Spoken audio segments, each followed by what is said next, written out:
ตอนนี้มาเจอแมงมุมอีกตัวหนึ่งนี่เดี๋ยวใช้ให้เบิ่งก่อนนี่เลยมันคาบไข่มันมาเห็นไข่มันไว้ขาวๆอยู่พื้นท้องมันนี่เป็นไข่มัน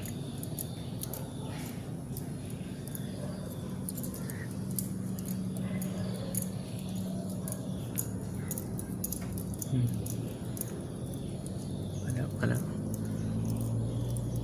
จะไม่เช่าไข่มันไปสบู่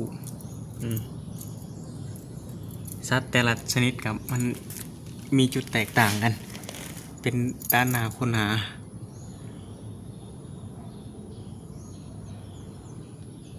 เพื่อว่าแมงมุมชนิดนี้เป็นแมงมุมชนิดใดคอมเมนต์มา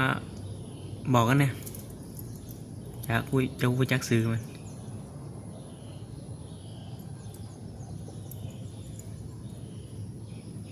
ผ่านไปดีกว่าปล่อยให้มันไปซื้อแม่ขยายพันธุ์กันต่อ